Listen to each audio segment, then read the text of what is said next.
জল।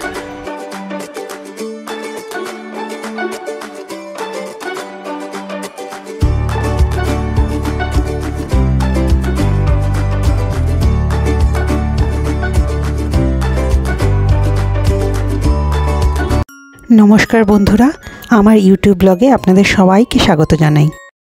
অনেক দিন ধরেই প্ল্যান ছিল যে এবছর পুজোর পরে পাহাড় যাব। সেই অনুযায়ী 4 মাস আগে থেকেই টিকিট কেটে রেখেছিলাম কাঞ্চনকন্যা এক্সপ্রেস, যেটা ছাড়বে শিয়ালদা থেকে। হ্যালো, চলে এসেছি দেশের ব্যস্ততম রেলওয়ে স্টেশন শিয়ালদাতে। আজকে এখানে আসা আমাদের মাঝ রাইডের ট্রিপ, কালিম্পং ট্রিপের জন্য। আমাদের ট্রেন এখান থেকেই ছাড়বে কাঞ্চনকন্যা এক্সপ্রেস 13149।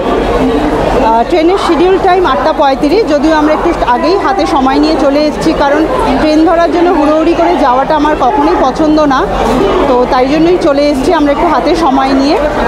তো এখানে ব্যস্ততা দেখতেই পাচ্ছেন যে সদা ব্যস্ত শিয়ালদা স্টেশন। কেউ যাচ্ছে ঘুরতে, কেউ যাচ্ছে কর্মস্থলে, কেউ যাচ্ছে বাড়ির দিকে। তো এই ব্যস্ততার মধ্যে আমরাও রেডি। কাঞ্চনকন্যা এক্সপ্রেসের সমস্ত এক্সপিরিয়েন্স আপনাদের সাথে শেয়ার করব। সাথে থাকবেন এই সফরে আমার। প্রত্যেক বছরই পুজো শেষ হয়ে যাওয়ার পর একটা মন খারাপ থাকেই, কিন্তু এই বছর সেটা ছিল না, ছিল ঘুরতে যাওয়ার আনন্দ। পুজোর পরে নর্থ বেঙ্গল যাওয়ার টিকিটের সবসময় আকাল থাকে, তাই জন্য আমরা লাকি মনে করছি নিজেকে যে আমরা কাঞ্চনকন্যা এক্সপ্রেসের কনফার্ম টিকিট পেয়ে গেছি। তো 8:35 ট্রেন ঢোকার টাইম, আর এই সফর লাগবে 12 ঘন্টা। 12 ঘন্টার পরে আমরা শিলিগুড়িতে নামবো। এবার দেখি ট্রেন ঠিক টাইমে যায় কি না। তো আপনাদের সাথে সমস্তটাই শেয়ার করব, ট্রেনের এক্সপিরিয়েন্স। আর সময় লাগবে 12 ঘন্টা, আর সকাল 8টার সময় আমাদের শিলিগুড়িতে পৌঁছানোর কথা। সাথে থাকুন, সমস্তটাই আপনাদের সাথে শেয়ার করব। ঘুরতে যাওয়ার এক্সাইটমেন্টে হাতে অনেকটা সময় নিয়ে স্টেশনে পৌঁছে গেছিলাম। একটু খিদেও পেয়েছিল, তাই টুকিটাকি জিনিস কিনে খেতেও লাগলাম। এর মধ্যেই দেখলাম যে চার্ট প্রিপেয়ার হয়ে গেছে। দৌড়ে গিয়ে নিজেদের নামটা চার্টে দেখে চোখটাকে সার্থক করলাম। যেমন দেখলেন এখানে চার্ট প্রিপারেশনও হয়ে গেছে, চার্ট দিয়েও দিয়েছে। তো যাই হোক, চার্টে নিজেদের নাম দেখে ভীষণই আনন্দ হচ্ছে। কনফার্ম সিট পাওয়া আর ওয়েটিং লিস্টে থাকাটা ভীষণ টেনশানে, যদিও এবার কনফার্ম পেয়েছিলাম বলে প্রথম থেকেই সেই টেনশন একদমই কাজ করেনি। তো নিজেদের নামও আমি দেখে নিলাম কনফার্ম সিটে। তো আর 1 ঘন্টার ওয়েট, তারপরেই আমরা ট্রেনে উঠব। আর আপনারা সফরের সাথে থাকুন। হাতে সময় থাকায় শিয়ালদা স্টেশনটা একটু ঘুরে দেখলাম। কি নেই স্টেশনে, বড় বড় food joint, jewellery shop, clothing section, কি নেই। জাস্ট আমার একটা ছোটোখাটো শপিং মল লাগলো। আমাদের ট্রেনের অ্যানাউন্স করে দিয়েছে, প্ল্যাটফর্ম দিয়ে দিয়েছে। 12 নম্বর প্ল্যাটফর্ম থেকে ছাড়ছে কাঞ্চনকন্যা এক্সপ্রেস। তো আমরা এখন প্ল্যাটফর্মের দিকে এগিয়ে যাচ্ছি। তো ট্রেন দিয়েও দিয়েছে, ট্রেন আসছে 12 নম্বর প্ল্যাটফর্মে। ট্রেন প্ল্যাটফর্মে ঢুকছে 12 নম্বর প্ল্যাটফর্মে কাঞ্চনকন্যা এক্সপ্রেস। কাঞ্চনকন্যা এক্সপ্রেস চলে এসেছে। এটা হচ্ছে কাঞ্চনকন্যা এক্সপ্রেস 13149 কাঞ্চনকন্যা এক্সপ্রেস। তো এটা ফাইনাল ডেস্টিনেশন হচ্ছে আলিপুরদুয়ার জাংশন, কিন্তু আমরা শিলিগুড়িতেই নেমে যাব। যেহেতু আমাদের ডেস্টিনেশন হচ্ছে কালিম্পং, আমরা শিলিগুড়ি থেকেই যাব। তো আমাদের হচ্ছে কোচ নাম্বার B3। তো আমরা কোচ নাম্বার B3-র দিকে চলে এসেছি। And here it is coach number B3 13149, coach number B3। এবার ট্রেনে উঠে পড়লাম। অরিজিৎ আগেই লাগেজ নিয়ে ট্রেনে উঠে গেছিলো লাগেজগুলোকে ঠিক জায়গায় সেট করার জন্য। আমি একটু পরে ট্রেনে উঠলাম। এবার সিটের দিকে এগিয়ে গেলাম, কোথায় আমাদের সিটটা পড়েছে সেটা দেখার জন্য। নিজের জায়গায় চলে এলাম এবং দেখলাম আগে থেকেই অরিজিৎ সমস্ত লাগেজগুলোকে নিজের জায়গায় সেট করে দিয়েছে, এবং ওখানে যারা আরও ফ্যামিলি আছে তাদের সাথে বসে গল্প করছে। আর এই দিকে দেখুন ট্রেন আমাদের ছেড়েও দিয়েছে, মানে শিয়ালদা স্টেশনে ছেড়ে আমরা এগিয়ে চললাম। ট্রেন নিজের ছন্দে এগিয়ে গেল, আর দেখতে দেখতে দক্ষিণেশ্বর স্টেশনটাও চলে এলো।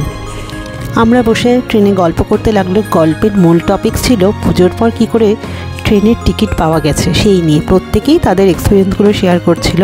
আর এর মধ্যেই ট্রেনের লোক এসে ফ্লোরগুলোকে ক্লিন করে গেল, একজন লাইজল দিয়ে গেল আর একজন ফ্লোরটাকে ঝাড় দিয়ে গেল, এবং প্রত্যেক সময় আমাদের বলতে লাগলো যে কোনো রকম অসুবিধা হলে যেন আমরা তাদের ডাকি। আর ডিনার টাইমেও চলে এলো, কারণ সবাই যে যার মতো ডিনার শুরু করে দিয়েছিল। আমরাও ভাবলাম আর বসে থেকে লাভ কি, মুখ চালিয়েই যাই। আমরা বাড়ি থেকে রুটি আর কষা আলুর দম বানিয়ে নিয়েছিলাম, সেটাই খেয়ে নিলাম। আর এইদিকে দেখুন সবাই মোটামুটি ঘুমের জন্য রেডি। এবার সমস্ত খাওয়া দাওয়া আমাদের কমপ্লিট। এবার সবচেয়ে ফেভারিট কাজ সেটা হচ্ছে ট্রেনে ঘুমানো। আমার ট্রেনের দোলা লাগে যখন, তখন তাতে ঘুমোতে দারুণ লাগে, ট্রেনের দুলুনিতে। মানে ট্রেন জার্নির এটাই সবচেয়ে বেস্ট পার্ট আমার লাগে। তো আমরা এমনিতে একটা সাইড আপার একটা আপারে পেয়েছিলাম, কিন্তু একজন আমাদের সাথে এক্সচেঞ্জ করে নেয়, মানে তার এমনি আপারে শুতে ভালো লাগে বলে তিনি আমাদেরকে রিকোয়েস্ট করে। তো আমরা সাইড আপার আর সাইড লোয়ার এই দুটো পেয়ে যাই। তো আমি সাইড আপারে উঠে বসেছি, কারণ আমার উপরে শুতে দারুণ লাগে। তো এখন হচ্ছে নাইট টাইম, এবার গুড নাইট টাইম, এবার ঘুমিয়ে পড়ছি। তো আবার কাল সকালে দেখা হচ্ছে। চলুন, টাটা, গুড নাইট। এই জার্নি রিলেটেড একটা কথা না বললেই নয় যে থ্রু আউট জার্নি ট্রেন প্রচণ্ডই ক্লিন ছিল, আর জলের কোনো রকম প্রবলেম হয়নি। বাথরুম প্রচণ্ড ক্লিন ছিল এবং ওরা প্রত্যেক সময় সেটার খেয়াল রাখছিল। স্টাফরা প্রচণ্ডই কোঅপারেটিভ ছিল।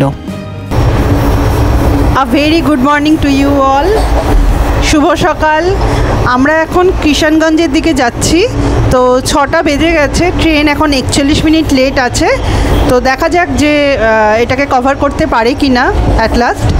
তো সকাল সকাল অ্যাম্বিয়েন্সটা ভীষণ ভালো, বেশ ঠান্ডাও পড়েছে চারিদিকটা, বেশ ভালো লাগছে। চলুন আবার ট্রেন জার্নিটা করি, ট্রেনে বাকি টাইমটুকু কাটিয়ে নিই, ঠিক আছে? আর শিলিগুড়ি পৌঁছে আপনাদেরকে বাকি আপডেটটুকু দেব। কিষানগঞ্জ স্টেশন চলে এলো, আর আমি হোয়ার ইজ মাই ট্রেন অ্যাপে দেখতে লাগলাম যে ট্রেনটা কখন কোন স্টেশনে গিয়ে পৌঁছবে এবং কিছুটা লেট মেকআপ করলো কি না।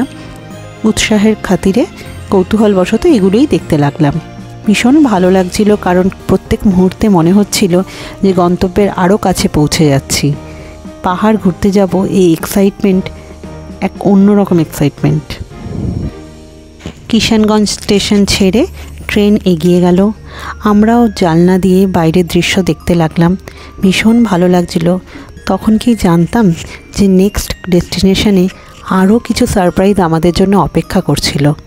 সত্যি বলতে কি, এই সারপ্রাইজটা আমি জাস্ট শিহরিত হয়ে গেছিলাম দেখে। ট্রেনের জানলা দিয়ে কাঞ্চনজঙ্ঘার দৃশ্য দেখা এ এক অভূতপূর্ব অভিজ্ঞতা। এত ক্লিয়ার স্কাই ছিল যে আমরা ট্রেনের জানলা দিয়েই কাঞ্চনজঙ্ঘা দেখতে পাচ্ছিলাম। ভীষণ ভীষণ ভীষণ ভালো লাগছিল। এর টানেই তো যাওয়া। আর দেখতে দেখতে চলে এলাম বাগডোগরা স্টেশন ছাড়িয়ে আমাদের শিলিগুড়ি স্টেশন, যেটা আমাদের ডেস্টিনেশন ছিল। যদিও এই ট্রেনটা আলিপুরদুয়ার অবধি যায়, কিন্তু আমাদের ডেস্টিনেশন ছিল শিলিগুড়ি। আমরা শিলিগুড়ি স্টেশনে নেমে পড়লাম, এটাই আমাদের ডেস্টিনেশন, এবং এখান থেকেই আমরা কালিম্পং ট্রিপ স্টার্ট করব। এই অ্যাট লাস্ট ফাইনাল ডেস্টিনেশনে আমরা পৌঁছে গেছি, শিলিগুড়ি জাংশন। তো ট্রেন একদমই ভালোই চলেছিল, কারণ 41 মিনিটস লেট ছিল, সেটা অনেকটাই মেকআপ করে অ্যাট লাস্ট যখন আমরা শিলিগুড়িতে নামলাম সেটা 9 মিনিট লেট। তো 9 মিনিটসটা কোনো প্রবলেম নেই। তো আপনাদের সাথে ট্রেনে যে জার্নি শেয়ার করলাম, অবশ্যই জানাবেন যে সেই জার্নি আপনাদের কেমন লাগলো। আর ভালো লাগলে আমার চ্যানেলটা অবশ্যই সাবস্ক্রাইব করবেন, কারণ আপনারা যেভাবে আমাকে অনুপ্রেরণা দেবেন সেইটা নিয়েই আমি এগিয়ে চলছি। তো অবশ্যই জানাবেন যে এই ব্লগটা আপনাদের কেমন লাগলো। দেখা হচ্ছে আবার পরের ব্লগে। টাটা।